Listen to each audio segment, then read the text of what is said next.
Good morning and welcome again to all of you. First year की इस class में हमारा टॉपिक चल रहा था स्टोन एज वाला, और उसमें हमने पैलिथिक एंड मेसोलिथिक एज पढ़ ली थी। और इस एज में हमारा महत्वपूर्ण एंड लास्ट टॉपिक जो आता है वो है उत्तर अथवा नवपाषाण काल या द न्यूलिथिक एज। अब सर्वप्रथम हम बात करते हैं इसके टाइम पीरियड की। ये जो नवपाषाण काल है वो कब से कब तक माना जाता है? That is listed from 8000 BCE till about 4000 BCE। अब देखिए, ये तो आप भली भांति परिचित होंगे कि नवपाषाण काल तक आते आते मनुष्य और अधिक विकसित अवस्था में पहुंच चुका होगा।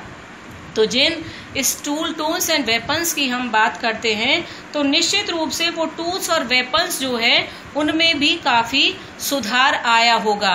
और इसीलिए जो नवपाषाण कालीन संस्कृति के अवशेष हमें मिले हैं, उन अवशेषों से यह बात सिद्ध हो जाती है कि इस एज में आकर के जो न्यू स्टोन एज है were more advanced than earlier age tools and much sharper than tools of Mesolithic period. They sparkled due to polishing technique used from them. Tools of this period were axes and spears, arrows, heads.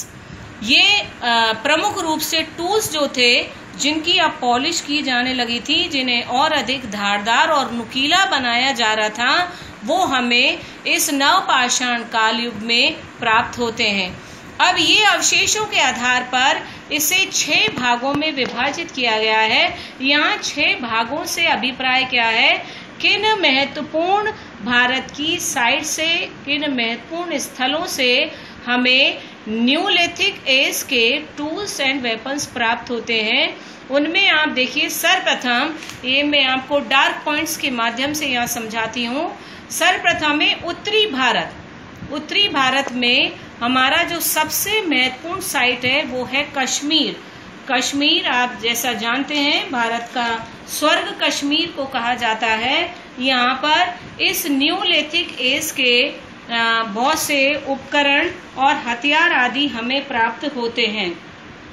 अब देखिए, इसमें बुर्ज home जो कश्मीर में महत्वपूर्ण site है वो है बुर्ज home तथा गुफकराल। इसका विशेष महत्व है इन दोनों स्थानों का, जिसकी खोज की गई थी 1955 ईस्वी में डी टेरा तथा पीटरसन के द्वारा। 1955 में कश्मीर के इन पुराने स्थलों को खोजा गया था। इसके बाद हम बात करते हैं विंध्य क्षेत्र की। इलाहाबाद जिले में, यूपी का ये इलाहाबाद जो डिस्ट्रिक्ट है, उसमें बेलन नदी के तट पर स्थित कोल डिहवा, महगदा और पंचो, ये 3 महत्वपूर्ण स्थान हैं जो विंध्य क्षेत्र में नवपाषाण काल के महत्वपूर्ण स्थल माने जाते हैं, जहां पर खुदाई का कार्य किया गया। इसके बाद आप देखिएगा, अगला जो हमारा है मध्य गंगा घाटी। मध्य गंगा घाटी में चिरांड जो बिहार के छपरा जिले में है, यह स्थल चिरांड नामक स्थल बिहार के छपरा जिले में है। यहाँ पर ताम्रपाषाण के साथ साथ नवपाषाण संस्कृति के अवशेष भी प्राप्त हुए हैं। ताम्रपाषाण से अभिप्राय जहाँ पत्थर के साथ साथ तांबे की जानकारी मनुष्य को हो गई थी, और मानव ने पत्थर के औजार और हथियारों के साथ साथ तांबे का प्रयोग भी पत्थर के साथ करने लगा था। तो यहाँ पर हमें इन दोनों संस्कृतियों के अवशेष प्राप्त होते हैं, ताम्रपाषाण एंड नवपाषाण कल्चर के। साउथ इंडिया में यदि हम बात करें, कर्नाटक, मास्की, ब्रह्मगिरी, संगनकल्लू और हल्लूर, ये साउथ इंडिया के महत्वपूर्ण साइट्स हैं जहाँ पर न्यूलिथिक एज के टूल्स एंड वेपन्स की प्राप्ति हुई, जब वहां पर उत्खनन कार्य किया गया। आंध्र प्रदेश में नागार्जुनी कोंड, उत्तनूर, फलवाय और सिंगनपल्ली आदि महत्वपूर्ण स्थल रहे, जहां पर हमें टूल्स और वेपन्स की प्राप्ति होती है। तमिलनाडु जो दक्षिण भारत का ही महत्वपूर्ण स्थान है, तमिलनाडु स्टेट में हमें पेयमपल्ली नामक स्थान से टूल्स की प्राप्ति हुई है। अब यहाँ पर इन क्षेत्रों से ये जो भारत के विभिन्न भाग हैं जहाँ पर उत्खनन कार्य के दौरान इस नवपाषाण काल के औजार हथियार मिले, उनमें से प्रमुख उपकरण कौन से थे? कुल्हाड़ी, बंसुली, खुरपी, छेनी, कुदाल, गदाशीश और बेदक। ये महत्वपूर्ण उपकरण हैं जो हमें इन साइट से प्राप्त हुए।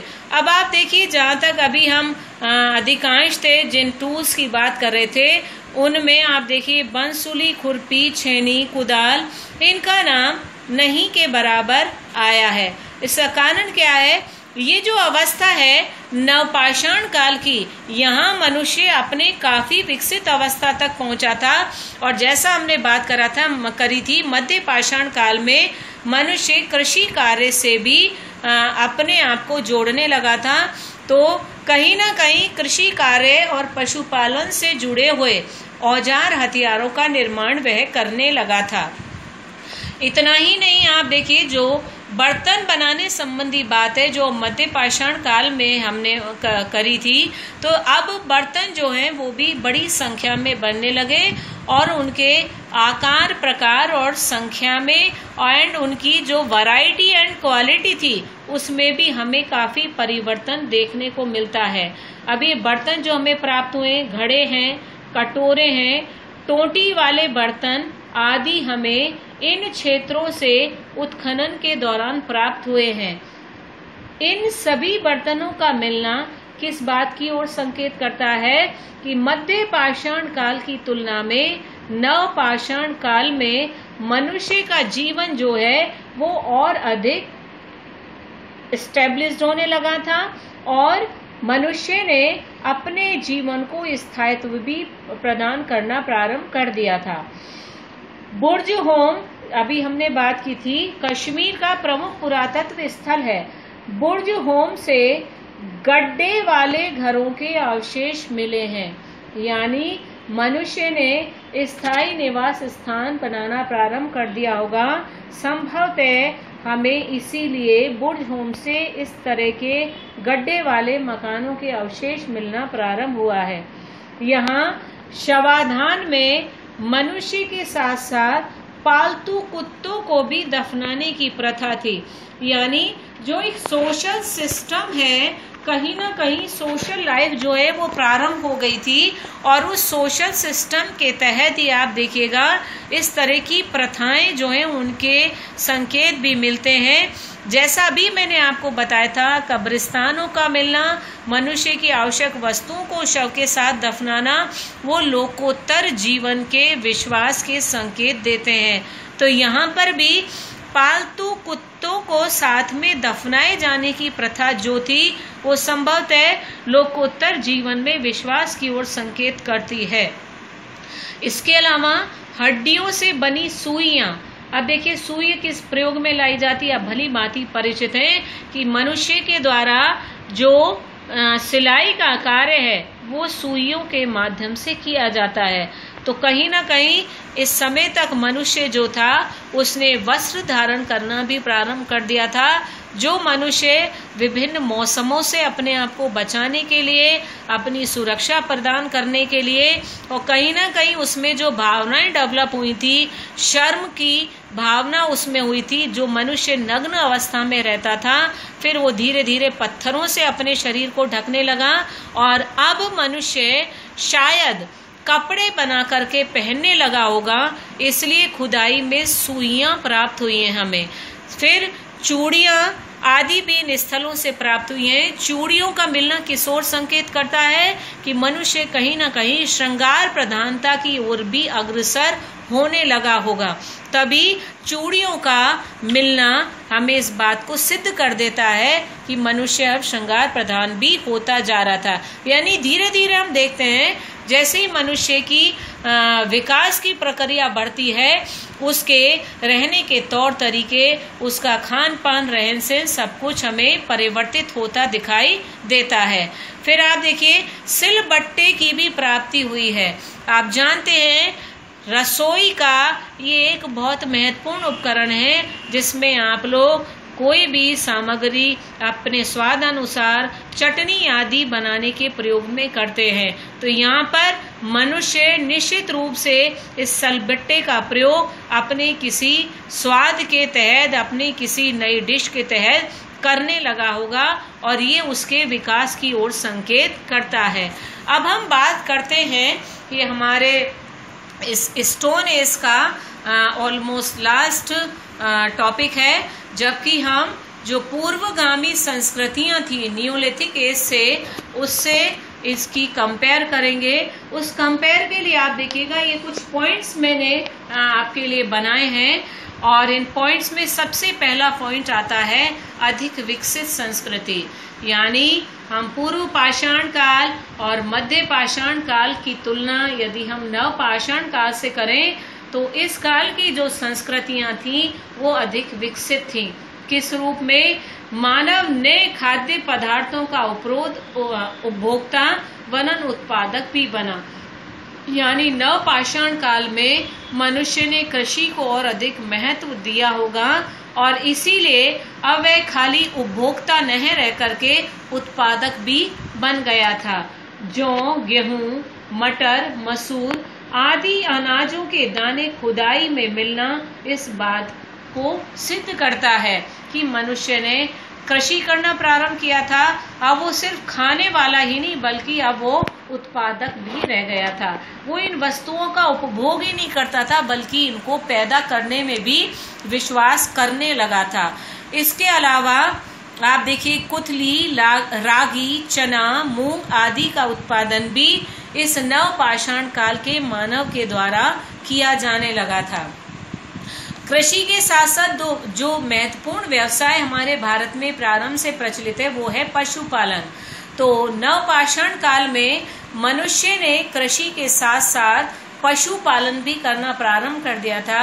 जिन पशुओं को पहले वो अपने भोजन का साधन बनाता था, अब उन पशुओं को पालकर उनसे प्राप्त विभिन्न वस्तुओं जैसे दूध आदि, खाल, इनसे वो विभिन्न प्रकार के नए उत्पाद तैयार करने लगा था।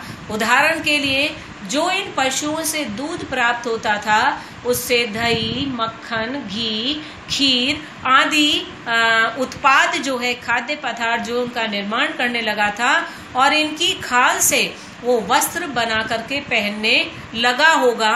इस तरह की उम्मीद जो है वो लगाई जाती है। फिर मनुष्य का सबसे इम्पोर्टेंट जो बात है वो है घुमक्कड़ जीवन का अंत हो गया था। यदि नव पाषाण काल से पूर्व हम देखें तो मनुष्य के स्थायी जीवन के संकेत मिलना प्रारंभ हो गए थे, लेकिन इस न्यूलिथिक एज में मनुष्य प्रॉपर वे में स्थायी निवास स्थान बना करके रहने लगा होगा। इसके आप देखिए कर्नाटक में ब्रह्मगिरी तथा संगनकल्लू वेलारी से प्राप्त अवशेष इस बात को सिद्ध करते हैं कि मनुष्य के घुमक्कड़ जीवन का नव पाषाण काल में अंत हो गया था और मनुष्य अब स्थायी जीवन जीने लगा था। फिर आप देखिए अगला परिवर्तन हम देखते हैं बर्तनों का निर्माण। नो डाउट इसके पूर्व की संस्कृतियों में भी हम देखते हैं बर्तन हमें प्राप्त होने लगे थे and specially in Mesolithic as में हमें बर्तनों की प्राप्ति हुई है, लेकिन उन बर्तनों को और अच्छे भली प्रकार से बनाए जाने के जो संकेत मिलते हैं वो मिलते हैं हमें न्यूलिथिक एज में। विभिन्न स्थानों से कटोरे, तश्तरियाँ, घड़े जो प्राप्त हुए वो अलंकृत रूप में इट मीन्स जो हमारा मेसोलिथिक एज था, मेसोलिथिक एज में बर्तन प्राप्त हुए हैं, कहीं ना कहीं उसमें पॉलिशिंग और डेकोरेशन का अभाव पाया गया था। बट इन दिस एज हम ये देखते हैं कि जो भी हमें ये पॉट्स प्राप्त हुए हैं उनको प्रॉपर तरीके से डेकोरेट भी किया गया है। तो ये चेंजेस हमें देखने को मिलते हैं बर्तनों के निर्माण में between mesolithic age and neolithic age. And very important invention of this age is अग्नि का आविष्कार। जो फायर इन्वेंशन है वो इस युग का सबसे महत्वपूर्ण आविष्कार हम कह सकते हैं, क्योंकि मनुष्य के द्वारा अग्नि के आविष्कार ने उसको और अधिक विकसित अवस्था में पहुंचाया। आगे हम पढ़ेंगे लोहयुगीन जो कल्चर है उसमें हम देखेंगे लोहा जब हमें प्राप्त होता है उसको किसी शेप में डालने के लिए गलाना आवश्यक है। एंड यदि हम भोजन की दृष्टि से देखें, मनुष्य अभी तक कच्चा मांस खाया करता था, लेकिन फायर इन्वेंशन के बाद उसने उसी मांस को पका के खाना प्रारंभ कर दिया और विभिन्न व्यंजनों को बनाना और खाना उसके लिए इस अग्नि के आविष्कार से ही संभव हो पाया था।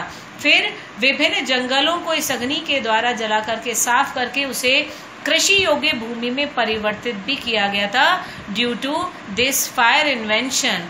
And the next topic is जानवरों की खाल से वस्त्रों का निर्माण। ये भी एक बहुत इंपॉर्टेंट चेंज देखने को मिलता है हमें पूर्वगामी संस्कृतियों और न्यूलिथिक एज की संस्कृति में, जब मनुष्य ने पशुओं की खाल से वस्त्र बनाकर पहनना प्रारंभ कर दिया था। और जो सुइयां मिली हैं, मैंने अभी पूर्व में भी बात की थी, वो इस ओर संकेत करती हैं कि मनुष्य ने कपड़े बनाकर या कपड़े सिल करके अपने शरीर को ढकना प्रारंभ कर दिया था। फिर आप देखिए कला का विकास, ये बहुत खूबसूरत परिवर्तन हमें न्यूलिथिक एज में देखने को मिलता है। पर्वत कंदराओं से प्राप्त चित्रकारियां इसका प्रमाण है और बर्तनों पर की गई चित्रकारी। अब मनुष्य आप देखिएगा जो हमें कंदराओं में चित्रकारी मिली है, आप इसको पढ़ेंगे भी, रॉक पेंटिंग्स हैं। मनुष्य जो अपना प्रारंभिक जीवन है उसमें स्थायी निवास स्थान के रूप में उसने घने वृक्षों के तनों को और इन गुफाओं और कंदराओं को अपना निवास स्थान बनाया था, क्योंकि आज के समय में मनोरंजन के साधन उस पीरियड में अवेलेबल नहीं थे। बहुत लंबा पीरियड होता था 24 आवर्स का, जो कि एक दिन में होते हैं, और उसको पूरा करने के लिए वो इन अपने निवास स्थानों में विभिन्न प्रकार की चित्रकारी आदि करके अपना टाइम पास किया करता था। जब वो शिकार से फ्री हो जाता था तो खाना खा के या अपने भोजन प्राप्ति के बाद वो इन्हीं कंदराओं में निवास करता था, और यही जो उसकी चित्रकारी है उसे हम रॉक पेंटिंग के नाम से या कंदरा कला के नाम से जानते हैं। बहुत इम्पोर्टेंट क्वेश्चन है आपके लिए, कंदरा कला या रॉक पेंटिंग्स जो इस मानव के द्वारा इन पर्वत कंदराओं में की जाती थी। And the last point is सुंदर सुडौल व चित्रित उपकरणों का निर्माण हमें न्यूलिथिक एज में देखने को मिलता है।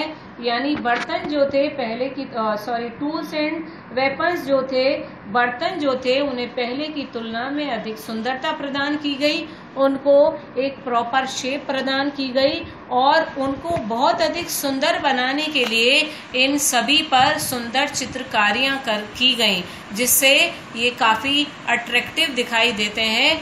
तो ये थी मानव विकास की कहानी जो इन पॉइंट्स के माध्यम से मैंने आपको बताई। पूर्व पाषाण काल, मध्य पाषाण काल एंड नव पाषाण काल, और इसके साथ जो हमारा ये स्टोन एज का टॉपिक है वो कंप्लीट होता है। आप सभी का दिन शुभ रहे। धन्यवाद।